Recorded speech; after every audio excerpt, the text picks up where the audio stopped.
thank you very much. It's a great honor to be with a friend of mine, a man who is respected all over the world, actually, but he's in charge of NATO. He's the Secretary-General, Mark Rutte, and he's really done a great job. He was not too much involved when they weren't too nice to us in our recent little military skirmish, but he is a man that's respected by everybody.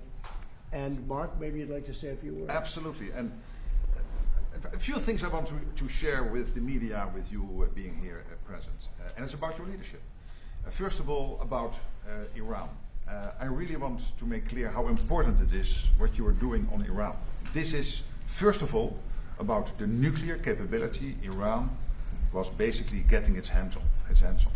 And that would have been a threat to the region, it would have been a threat to the whole world. This is a country which is exporting chaos, it is exporting terrorism, and they were very near to getting their hands on the nuclear capability. You have seen last week with the G7, all the leaders in the G7 applauding the fact that this nuclear capability has been degraded. This is extremely important, and I just want to make this clear, because sometimes people think, why was this whole Iran thing going on? This is about security, about safety. This is the leader of the free world taking responsibility beyond the shores of the United States for the rest of the world, and this is what you did. I know there have been debates about whether your allies in Europe were with you enough. I just want to say one thing, which they is sometimes... weren't. Yeah, but let me say one thing, which is, I know you think that, but let me... And I know about the, let's say, your irritation about that. But when you look at the numbers, 4,000 to 5,000 US planes taking off from bases in Europe in the 6 weeks this war took place. Still, the ceasefire took place mid-April. Bucharest, the airport in Romania, having to close. It had to close for commercial traffic because they had to make sure that you were able to send a tanker aircraft up in the air. So this is what I know. There have been isolated cases about which you are really disappointed, but generally speaking, your European allies have been there with you. I really want to make the point. 4,000 to 5,000 US planes taking off from European air bases. So that's about Iran. Now I want to take you, if you stay here, yes, go ahead. I go over to these boards here, because I want to show you what this president was able to achieve. And I start with this chart. This chart is about the Trump trillion. The Trump trillion shows you the increase Europeans and Canadians are paying into defense since you took office in 2017. Right. Trump 45 plus Trump 47. A total of extra spent by the Europeans and the Canadians of 1.2 trillion. When you look at the effect of Trump 47, so the isolated effect of the extra defense spending in 2025 and in 2026, you see almost $140 billion extra spent nominal on defense by the Europeans and the Canadians, and also this year you will again see an increase by about 120 billion, which brings a total in 2 years of over $250 billion. I can assure you this is because of Russia, because of the threat, but I'm also absolutely convinced that you, being President of the United States, being consistently pushing for something which since Eisenhower has not been achieved, which is the Europeans equalizing their defense spending with the United States, this is your evidence. Then, when it comes to jobs, look here. In total, 195,000 jobs being supported by investments. Investments from European companies into the United States, 83,000 jobs supported by that. 112,000 jobs created by the fact that Europeans are massively, about half of all their defense spending when it comes to defense industrial output is spent in the United States. 112,000 jobs. Last year they spent $54 billion on US defense industrial output. There is now an order catalog, an order backlog of $300 billion. So $300 billion of defense spending from Europeans, buying this in the US over the next couple of years, which is already on the order book. Last year 54 billion, a total now order book of 300 billion, totally almost 200,000. These are real jobs, real people. Like you had yesterday when you spoke in Pennsylvania, the people behind you. But I want to say two things more, if you allow me. First of all, to get all of this done, we had to increase the defense industrial output. There is a big problem. The problem is that both in the United States and in Europe we are not producing enough. Our stockpiles have to be replenished because of the war in Ukraine and what we do there, and for all the other reasons. You have taken leadership here. Last week you signed the Defense Procurement Act. You made it possible for companies to work together to be able, therefore, to ramp up their defense production. You have been very harsh with them a couple of weeks ago. I had one of them over in my office. Yeah, it was really harsh. I had one of them over in my office. He was still trembling. One of the CEOs. And I said, this is good. This is exactly what we need. Because we need this extra defense output. This is important for Europe. When I point at all these jobs, of course, also many jobs being created in Europe and in Canada, but again, almost 200,000 here in the United States, supported by all these investments. But it is about defense industrial output, and this is also what the Ankara summit has to be about. The whole first day will be about defense industrial production, because we can spend as much as we want, but we need the interceptors, the missiles, we need the tanks, we need the artificial intelligence, etc., etc. And this is what you are doing that in the US, but also therefore putting all that pressure on the defense industrial base. And finally, you had the G7 last week. I think that was a big success. What you've seen there is that, yes, you are President of the United States, but I want to make this point. For me, you are first of all the leader of the free world. In 2 weeks in Ankara, you will have not 7 countries, you will have 42 countries, the 32 allies, US and the other 31, but also 9 or 10 other countries from the Middle East, from the Indo-Pacific. And they want to hear your lead. You will provide it, I know this. This is what you do in Iran, this is what you do in defense industrial output, on spending, and all of this. You being leader of the free world. And now we see it with Ukraine, the fact that Ukraine stays strong in the fight, that you still provide all the stuff they need, paid for by European and Canadian allies, fair enough, but very important for them to stay in the fight and all the other things the United States is doing. So I'm really looking forward to that summit. I know that Erdogan, the president of Turkey, looks forward to receiving his good friend Donald J. Trump. But I just wanted to tell this story because, ladies and gentlemen of the American media, this is important. This is your president, but also leader of the free world, taking the leadership role as is necessary. Thank you very much for this. Thank you very much. Any questions, please? Mr. President, after all this, you've been so transformative vis-a-vis NATO, and I think the Secretary General just stated that. You transformed NATO, the like of which nobody would have even thought that you could have done. After all that, do you still think that European allies, like you told me, treated you badly? And if so, what can they do to make things better? And to you, Secretary Rutte, can you confirm that all the thousands of flights, as you stated today and yesterday on Fox News, are in compliance with NATO treaties? Well, let me just say, he's been a friend of mine. He's a great guy, great leader, great Secretary General. Everybody respects him. And I appreciate your nice words, but you really have done a good job. And I think if anybody else were in that position, we wouldn't even be meeting today, to be honest with you, because we were let down. We didn't need help on this at all. We demolished them in literally the first week. But it would have been nice if they would have said, we'd like to help. We didn't even need it, but it would have been nice if they said that. They didn't say it. But as Secretary General, and he's the boss of the whole operation, he was, I believe if I would have called him, and I didn't bother doing that because I was doing individual countries just to take the temperature and see how they were doing. But I think if I would have called him, he probably would have found a way to help if we needed it. I feel, would have been a little bit different. But I was disappointed. I was disappointed with Italy. I was disappointed with the UK. He's now gone. And, he had a lot of problems. But we were disappointed with the UK. We were disappointed with Germany and France. We were disappointed with most of them. Spain is a horror show. Spain is terrible, even from your standpoint. I mean, they don't want to pay anything. They think they're in for a free ride. Spain is not a good group. Not a good group at all.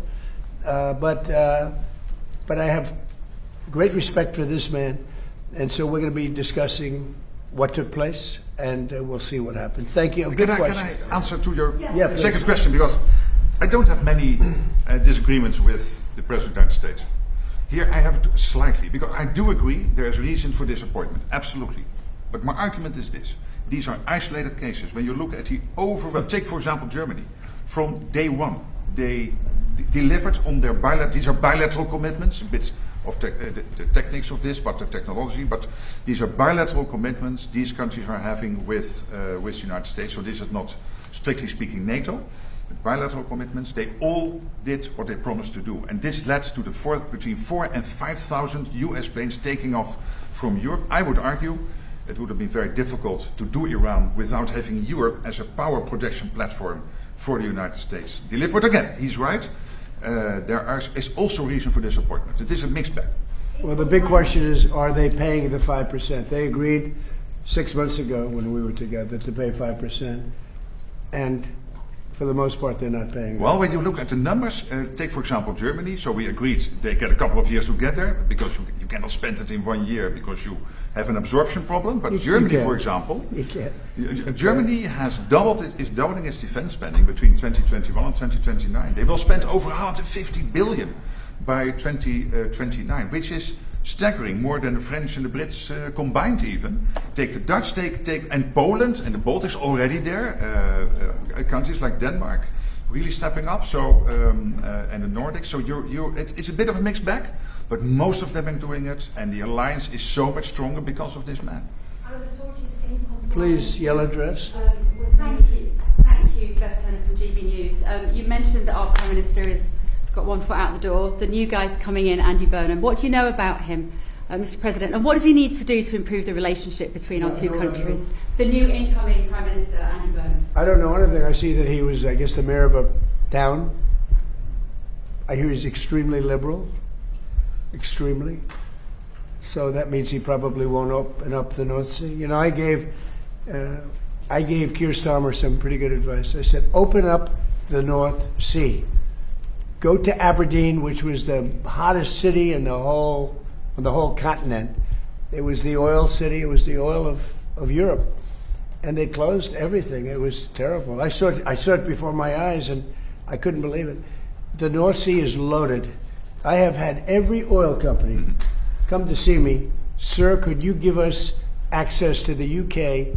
We would do anything to drill in the North Sea, and they haven't even found what's there. The amazing thing is they buy their oil from Norway, which gets the oil from the North Sea. Think of it. And they pay a big premium. Norway's got now $2 trillion in the bank, and UK is dying. So they should open up the North Sea. It's an easy one. And a lot of good things are going to happen. It's among the greatest fields in the world. Peter? President Trump, great night for Democratic Socialist candidates last night. In the New York primaries, they swept and knocked out 2 incumbents. You're from New York. Why do you think it is that now the endorsement of Zohran Mamdani means more than the endorsement of Hakeem Jeffries? Well, they're going radical left. They're going really, you talk about the Democrat socialists. It's really communist. These people. I watched that woman last night. That's not a socialist. I know socialists. That woman is a communist. And what they don't say is that I was 16-0 last night. But mine were a little more boring, a little more mainstream. They were Republican conservatives. But we were 16-0. And if you look over the last 2.5 years, we're about 347 and just about 0. That's pretty good. But nobody writes that. But he picked 3. They won. They beat a guy named Dan Goldman, who's, a loser. He was one of my prosecutors, one of my many prosecutors that they used on me. Dan Goldman, not a good prosecutor, fortunately, but he's now looking for a job. I was very surprised to see, because he's a pretty liberal guy. When they go more liberal than Dan Goldman, they're really into Never Never Land. Does this tell you that the Democratic Party's 2028 nominee will likely be, or could likely be, a Democratic Socialist? Well, it should make it easier for Republicans, because most of the nation is composed of sane people. They don't want to, if you look throughout history, go back thousands of years, you've always had socialism and communism by different names. It's never ever worked. It's not going to work this time either. Yeah, please, go ahead. Thank you very much, sir. As a Turk myself, Whose phone is it? Don't worry about it. Who's calling you? As a Turk myself, I can tell you with great confidence that your presence in Ankara is eagerly anticipated. What's your message to your great friend Erdogan and the Turkish people? Because you're going to be there in less than 2 weeks. From Turkey? Yeah, I'm a Turk myself. Well, And I like him. He's a friend of mine, and he stayed out of the war. You know, he was a prime candidate to go into the war with Iran, maybe on the Iran side, because he's not a big fan of Israel, as you know. And I asked him to stay out. He stayed out. And you know who else was great? Was President Xi of China.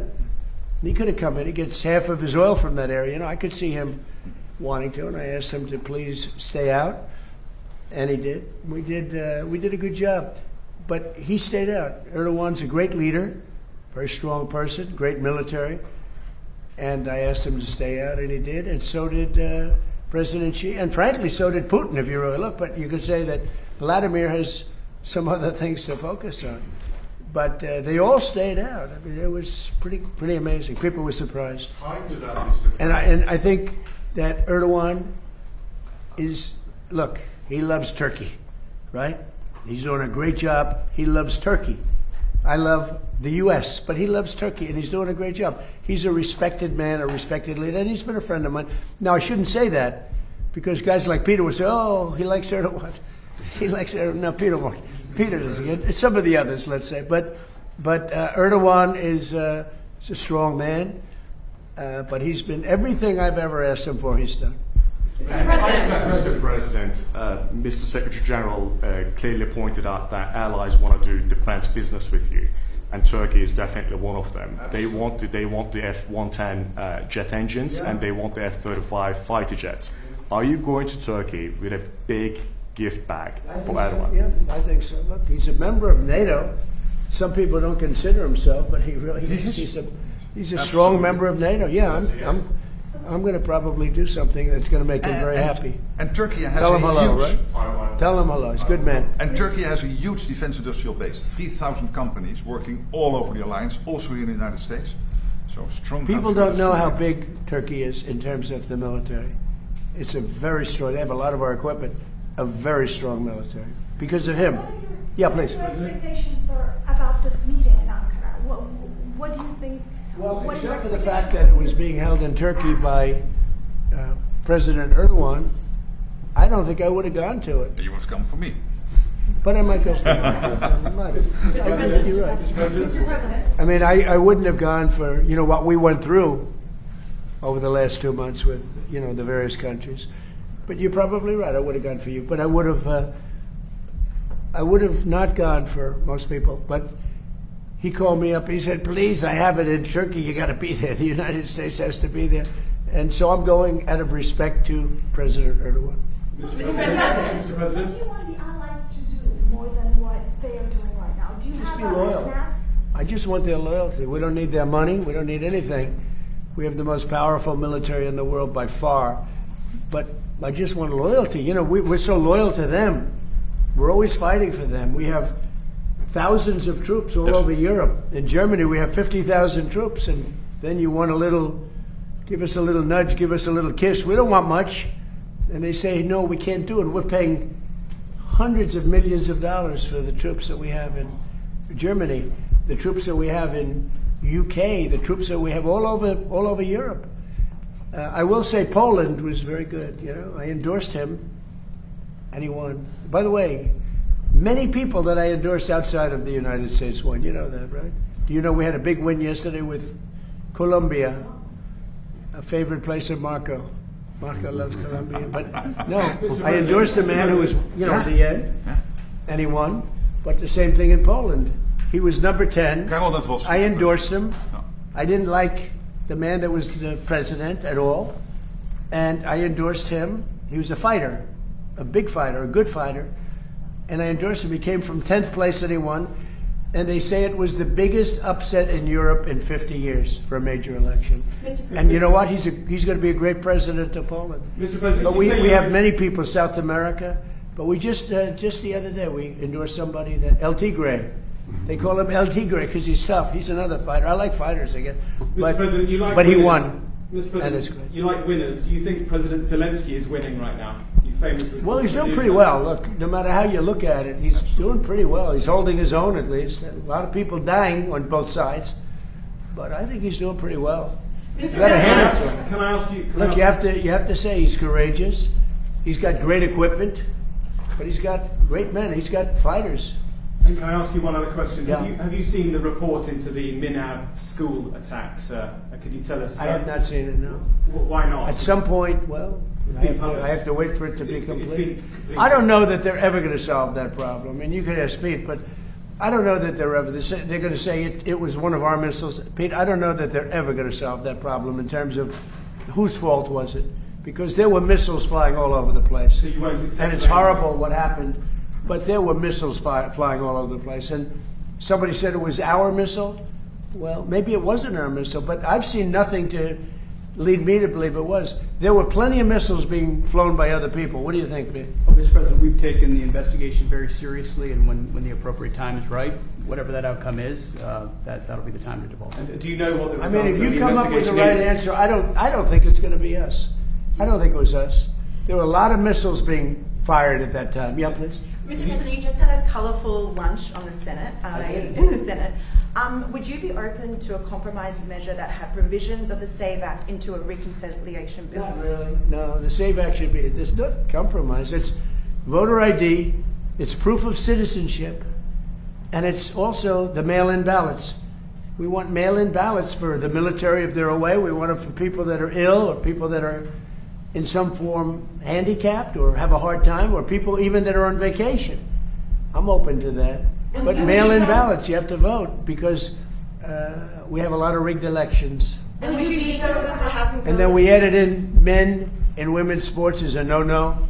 No men in women's sports, and no transgender mutilization of our children. These are 99% issues, and we have to do it. We have to protect. Look at what's gone on in Los Angeles and California. The vote still hasn't been counted. What's it, 2 weeks now? It still hasn't been counted. And I don't know Spencer Pratt, but I watched him, and he was doing really nicely. All of a sudden, he's out. And I said he was going to be out because he was doing well. And then a week later, they started saying, oh, he's starting to lose favor. He's starting to lose. I said, they just rigged the election. And they were going to do that with Steve Hilton. He's a good man. And I asked the U.S. Attorney to go look at their votes. And as soon as I did that, they announced that Steve Hilton would be a finalist. So, we have rigged elections. Now, in my case, I made it too big to rig. Remember the expression, too big to rig? But we have rigged, and we have to have voter ID. If we don't have voter ID and proof of citizenship, but basically it's the Save America Act. Everybody wants it. Everybody is it, including Democrats. 87% of Democrats want it. Not the leaders, because they want to cheat. Their policy is so bad, they're unelectable. Would you veto the housing bill if it came to your desk, sir? Would you veto it? About what? If the housing bill that you didn't sign today, if it came to I your desk... said I'm not signing the housing bill. I want to see what happens with Save. Look, the housing bill is... Housing. I made billions of dollars with housing. I know housing better than anybody, maybe anywhere. It's all about the interest rate. Lower the interest rates, you can have all the housing you want. But you have to understand, I don't want to hurt people that own houses too. These people, for the first time in their lives, they have valuable houses. They become rich. I don't want to hurt them either. Sir, What you want to do is what good for everyone? Get the interest rates down. We have this numbskull that was the head of the Fed before, and he's a stupid person. And we call him too late because he was too late with the interest rates all the time. We need low interest rates. Low interest rates will solve everything. We'll solve that. Now, despite that, we're doing well with housing. But where we're really doing well is oil is plummeting and costs are coming down. Affordability, we're doing great. The Democrats gave us a tremendous affordability problem, and we're reducing prices a lot. Our new Prime Minister will be installed in a matter of weeks, could be 3 or 4 weeks. Would you want to be the first person on his list to visit globally? No, but I think we're probably of a different persuasion. He's very liberal. But, I got along well with Starmer. I disagreed with Starmer. I said, you have two problems, immigration and energy.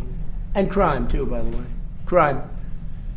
You have a terrible mayor of London, by the way. I don't want to cause any problems, but your mayor of London is grossly incompetent, a bad person, and a horrible representative for your country. You know that.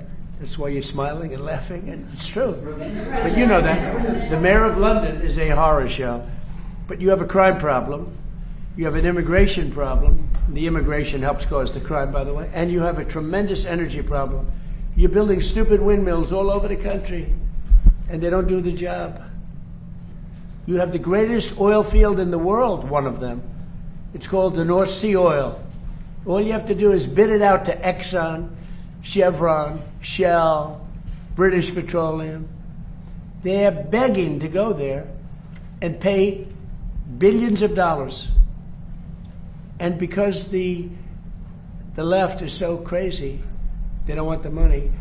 And the country is losing. I mean, your country is going to go bankrupt. Think of it. You have one of these. Now, most countries don't have that. You have the North Sea oil, and you have the best part of it. Think of it. You go to Norway, who doesn't have the best part of it, and you give them, and they have $2 trillion in the bank. You know, they have $2 trillion, maybe more, because the UK pays them all this money and others.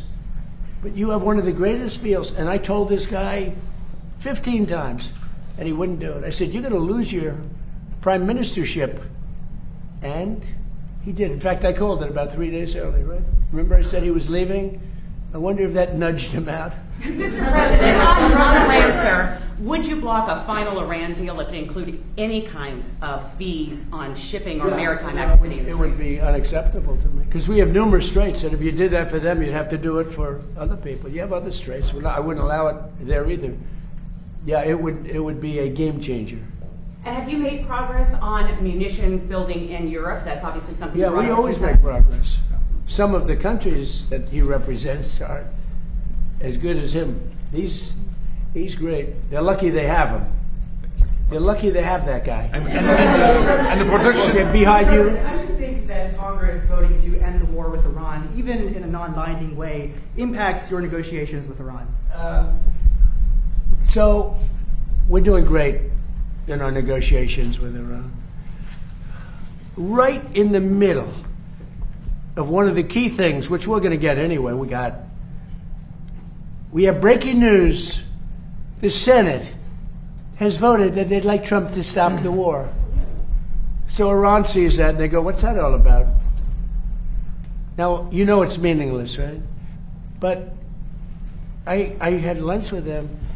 We had 4 Republican senators and all Democrats. You know, Democrats, they want to lose the war because they're stupid. That's why we call them Democrats, you know. I no longer use the E. I've changed the E into a U. We call them Democrats. They're dumb. Their policy is so bad. That's why they are opposed to the Save America Act because they don't want voter ID. They don't want proof of citizenship. You know why? Because they have to cheat. Their policy is so bad that if they don't cheat, they wouldn't win an election. They're phenomenal cheaters, and they stick together. But you know, the people, the Democrat people, are 87% in favor of the Save America Act. Yeah, please. Thank you, Mr. President. Last night, of course, you know, as Peter pointed out, we saw the Mamdani back candidates win in Jeffries and Schumer's backyard. You told me in October that Schumer was gonzo and that Mamdani was the leader of the party. Does the last night's results affirm that assessment? And well, Schumer's lost his way. He's become essentially a Palestinian. I think it's the greatest transformation of a political position I've ever seen. Chuck Schumer, who was a strong supporter of Israel, and he's become 100% Palestinian. In fact, I've asked for a beautiful, beautiful silk outfit to be sent in the Palestinian tradition. I'm going to send it to him as a birthday present. Now, it's the greatest transformation of a political ideology I've ever seen. Chuck Schumer is Jewish, and he was a strong supporter of Israel. Not that strong, because he let the Obama, even though he was opposed to it, he let the JCPOA get through. He could have fought that harder with Barack Hussein Obama. Have you heard of him? So, but Chuck Schumer's a Palestinian now. Sad. And Yeah, do please. Democrats have a problem on their hands now that, Obama and Mamdani, they're two true leaders, neither of them can run for president in 28? Well, Mamdani was here, as you know, twice. And he's a very nice guy. He's a charming guy, good-looking guy. We talk, but you can't raise taxes on people when you force them to leave your state or your city, and they're leaving and they're going to Florida. Most of them are going down to Palm Beach and Miami. They're just leaving. And they pay 90% of your taxes. And I keep wondering, how are you going to do this? Every day you read about somebody that's leaving for Florida, mostly Florida, and other places, but they're leaving. You can't put estate taxes on that are so high that when a loving father or mother dies and they leave it to their beautiful child, the child is supposed to pay 50% tax. That's on top of federal tax, right? So basically you're leaving them nothing. What you're doing is you can be liberal, you can be anything. It's common sense. You're forcing people to leave. And these are the people that pay the taxes. They pay 90% of the taxes. And they're leaving New York. And they're leaving California, too. Yeah, please. Yeah, thank you very much, Mr. President. You said yes to the jet engines, but you're a very direct, very straightforward, no-nonsense man, as you're known in Turkey as well. What needs to happen for the F-35 deal to be finalized? What do you need to see? Why don't you answer that question, JD? I want to give you an easy one. Okay, That's an thank you, easy sir. one. He's done a great job over there, by the way. Well, I know that Pete and the entire team are reviewing this right now because there are certain things that we have to certify that have happened in order to comply with American law. The president has asked us to do that. We're running the traps and confirming that's happened. This is really a congressional thing and ensuring that Turkey has complied with American law so they can get the F-35s. And of course, we'll announce that when we have We're going to work on that this. review complete. Yeah, we're going to work. Look, hey, he's a man he's a little controversial, but I am too. But I know him. I think he's a very good person. He's helped us a lot. Anytime I've helped, like as an example, I said, I'd love you to stay out of the war with Iran. That's a natural for him, right? He stayed out. I like him. A lot of times when they have a problem with Erdogan, they call me and they say, would you talk to him? They'll call me. They'll say, could you do me a favor and talk to him? You have a question in the back? No, yeah, in the back. I love your questions, but you mess it up. Thank you, Mr. President. Thank you, Mr. President. Earlier today, you instructed your Department of Justice to do an investigation for oil companies that you said gas prices were not coming down quick enough, and you are concerned that there is price gouging going on, taking advantage of the crisis. Sir, can you elaborate on that? So it's ExxonMobil, it's Chevron, it's Shell, it's BP, it's a lot of them. The gasoline or the oil prices have come down so much, and we are not seeing anything at the pump by comparison to what it should be. We should be, in my opinion, at $2.25 right now at the pump. And we're higher than that. And we are doing a big investigation on it, yeah. They're not reducing the prices commensurate with what's happening. Look, we are sending out, think of it, 19 million barrels came out yesterday. That is a flood. That's like a gusher. That's an oil gusher. And they should be much lower, the gasoline prices, which really is what people see more than anything else, but for their car. But the gasoline prices should be much lower at the pump. And the oil companies are possibly gouging. I hope they're not, otherwise they're going to be in big trouble. They're going to be in big trouble. We're not going to play games. Have you spoken to them, sir? Have you spoken to the oil executive today about this? I told them, don't gouge our people. Mr. President, there's a report that you're going to present the World Cup at the front, like the I am. Well, I've been asked to by soccer, by football, by Johnny. Johnny's done a great job. By the way, how hot is this? And the Dutch are doing very well. How hot is it? You're doing well. We're doing very well. No. Maybe we'll play you in the finals. No, but how hot? And they'll have to beat it. How hot has it been? It's been great. They came to the United States, which isn't a big, as they would say, football, but we can't because it's too confusing. We say soccer, but it's not a very big at that. And This is the biggest they've ever had. They've never had anything like it. The numbers are bigger than any number, and there's great spirit. There's tremendous The Dutch spirit. King and Queen. I think Johnny has done a fantastic job. And yes, he has asked me to hand out the cup. And will the fencing around the reflecting pool be down by July 4th, or is that going to be... The pool? Yeah. It's in great shape. No. Ready? Thugs. They just told me a little while ago, 6 have been arrested, and like 6 or 7 are under investigation. They have pictures and everything else. They went to the bottom, and it's not a paint job. It's very expensive. It's not rubber, but it's like rubber. And they went down with probably a box cutter or a very sharp razor of some kind or a knife, and they cut, and then they started ripping it up. You know why? Because they're sick people. And then the side of the pool, right at water level, they took razors and they started cutting this, very expensive stuff. It's incredible stuff. It's beautiful.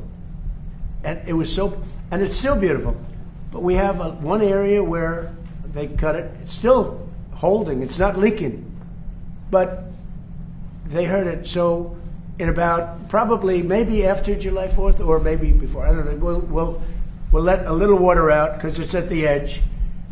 They'll cut it, they'll replace it, and it'll be as good as new. But these people should go to jail for a long time. There's a statute that I signed when I had my first term, that if you do anything to hurt statues or monuments, fountains in Washington, D.C., or federal fountain, it's actually federal all over the country, but you go to jail for 10 years and there's no shortcuts. In other words, it's not 5 years for good behavior. It's a very tough statute, and so tough that it really hasn't been used very much over the years. But I used it when they had a problem in Washington where they were trying to hurt, the sickos were trying to hurt things, and I announced it. As soon as I announced it, read it, announced it, and I said 10 years for anybody, everybody dropped what they had, including ropes. They had ropes. They were tying ropes around Thomas Jefferson's head, Andrew Jackson right up there. They had a rope around his head on that incredible statue outside. As soon as I invoked it, everybody left. That's still in play. They could go to jail for 10 years. They better be careful. They have a gash on that beautiful pool. It's a reflecting one. This is a very expensive material. Then on top of it, we did a much bigger job than we said we were going to do, because we did all the outer areas and everything else. We did a beautiful job. It's like a piece of glass. And for some reason, this disturbed the radical left lunatics.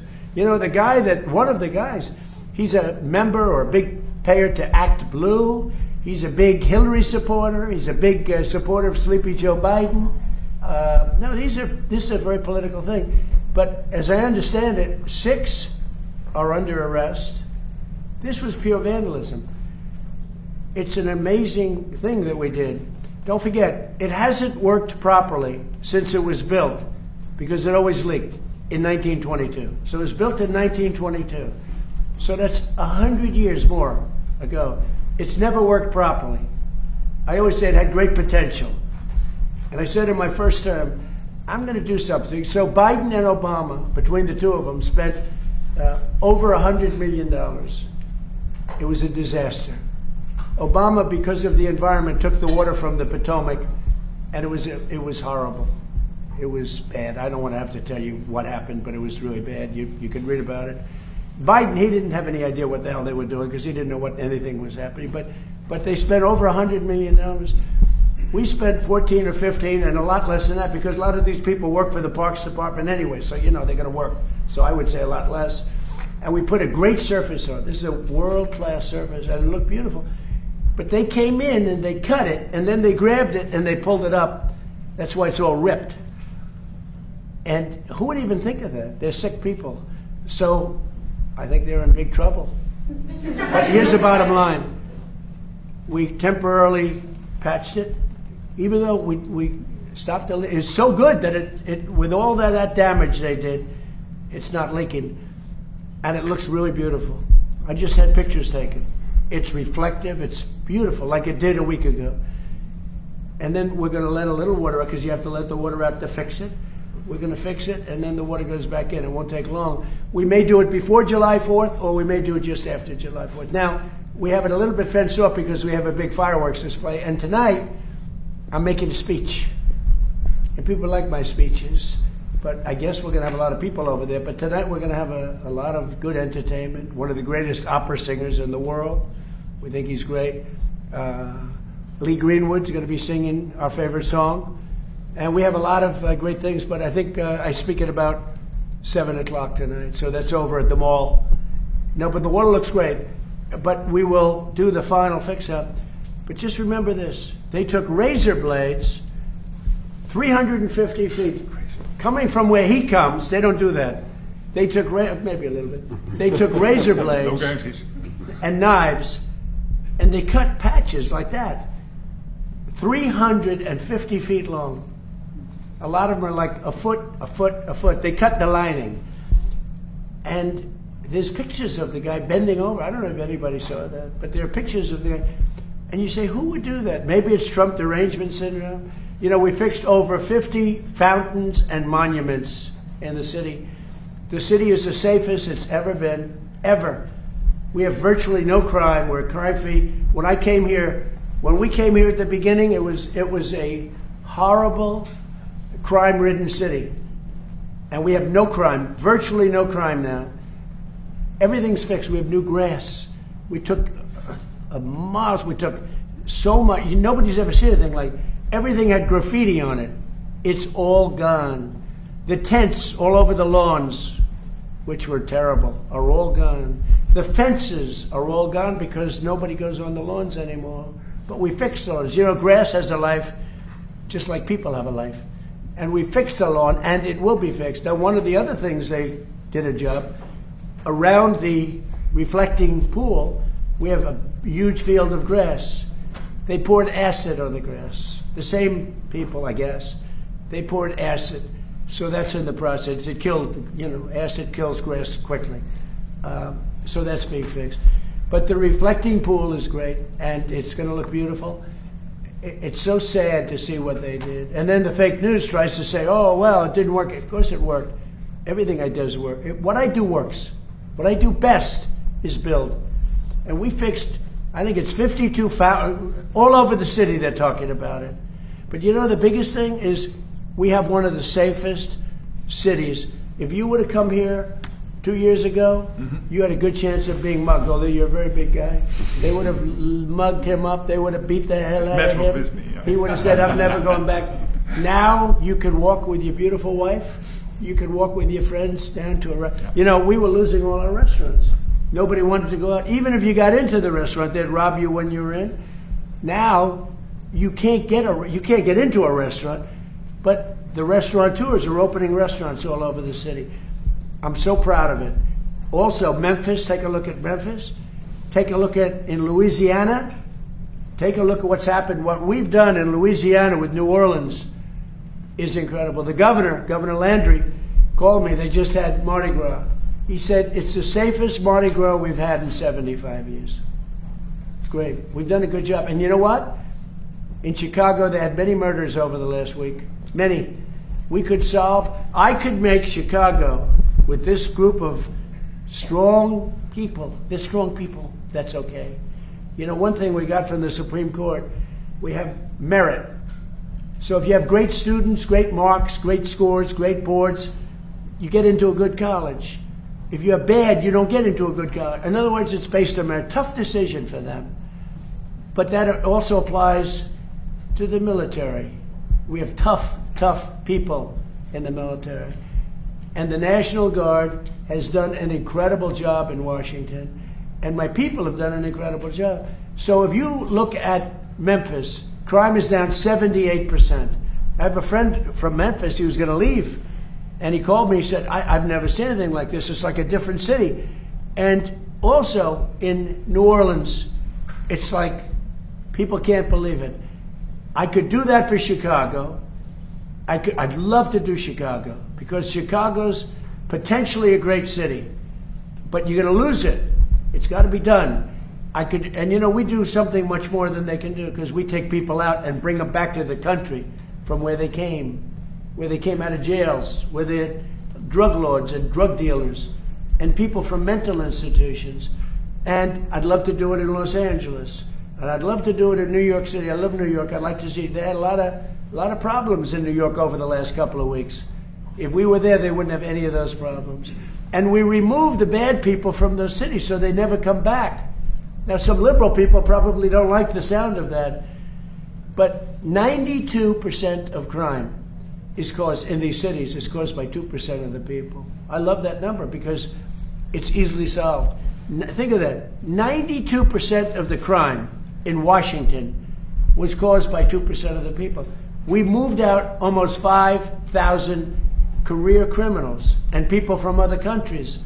And Washington now is one of the safest cities, I could say on the planet, but let's just say in the US. And it's beautiful now. The reflecting pool, but we have 52, I think it's much more than that. It's going to soon be more than that. You see them opening up, and my team has done an unbelievable job. Doug Burgum has been great, Department of the Interior, and his people. Greg and all, I mean, these people, they're phenomenal. But think of that. You work so hard. You get it open way ahead of July 4th. July 4th was the key. And then somebody's in there with a knife cutting it and ripping the floor out. It's terrible. But the 350-foot gash in the side, it's a terrible thing. Ready? Here, I'm going to end on this. I'm so proud of Washington, D.C. It's become one of the hottest cities in the world. But what is the hottest in the world is the United States of America. We have the hottest city, and you know that. You were talking about that. 2 years ago, we were laughed at. We were a joke. We were a dead country. Now we're the hottest country anywhere in the world. Thank you very much, everybody. Thank you, Press. Thank you, Press. Thank you, Press. Thank you, Press.